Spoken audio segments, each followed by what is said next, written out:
Assalamualaikum warahmatullahi wabarakatuh. Welcome to my channel Learning English with Pak Nur. Jumpa kembali dengan channel saya Belajar Bahasa Inggris bersama Pak Nur. Alright guys, pada kali ini kita akan berlatih how to tell our routine activities. Bagaimana kita menceritakan kegiatan rutin kita sehari-hari. Pada judul lesson 11, I write Let's Speak English. Pada judul saya tulis Let's Speak English. Mari kita bicara bahasa Inggris. Maka dalam hal ini kita berlatih dulu how to tell our routine activities.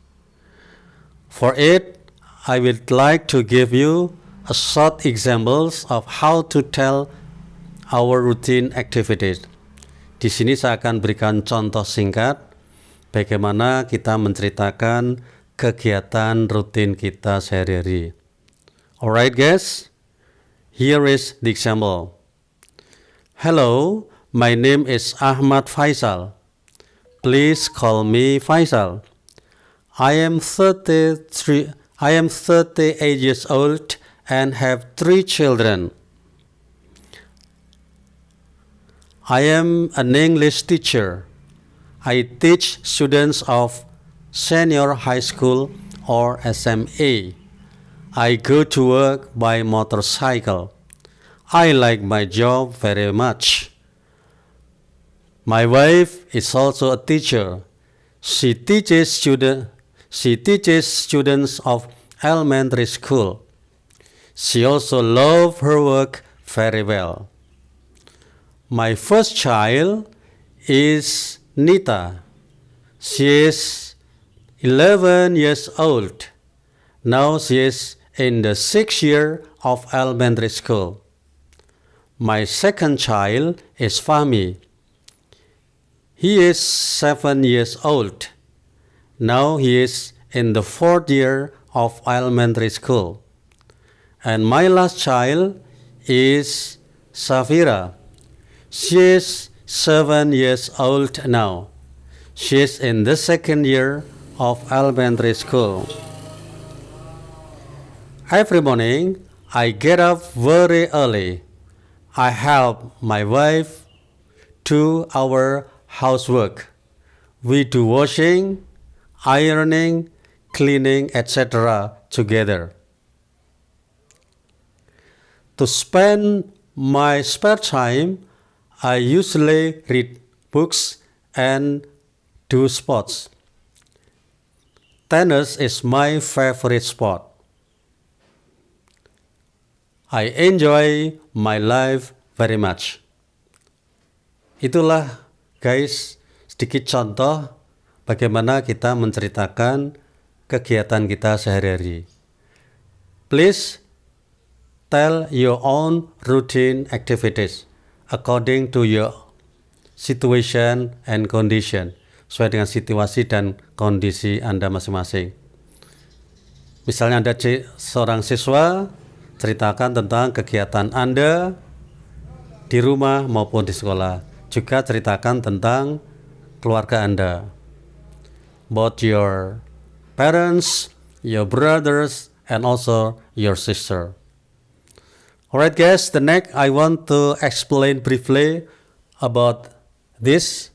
Saya akan ceritakan sedikit, terangkan sedikit tentang beberapa hal yang tadi sempat saya pakai dalam cerita saya tadi. Yang pertama adalah kata be married.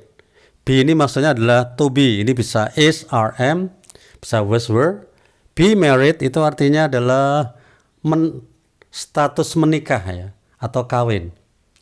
Contohnya tadi, I'm married and have 2 children. Saya sudah menikah dan punya 2 anak. Ini statusnya. Be married itu status menikah ya. Kemudian yang kedua, get married. Ya, itu artinya adalah menikah.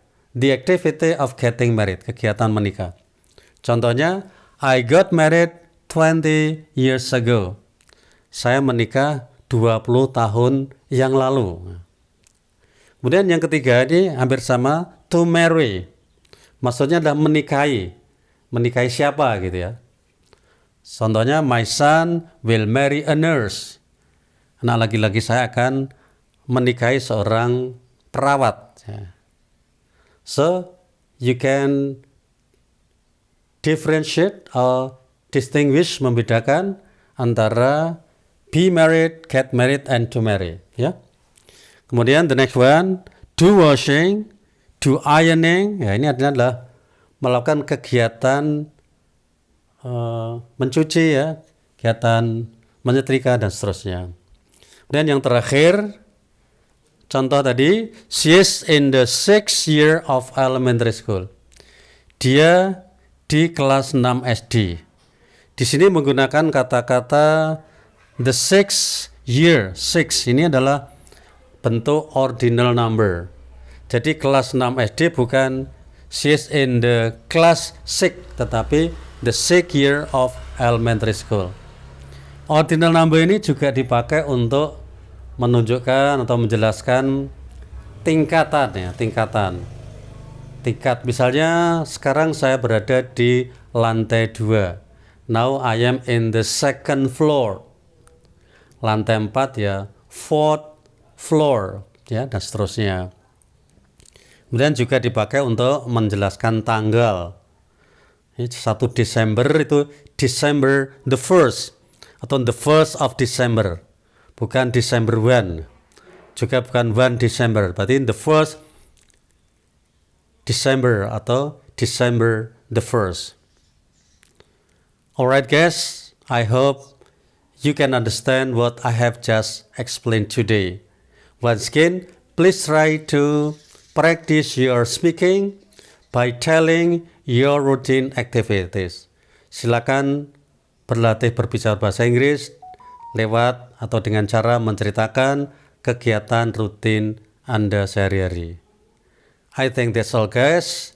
Jangan lupa tekan tombol subscribe, like, dan berikan komentar Anda agar saya semakin bersemangat untuk memperbaiki channel saya.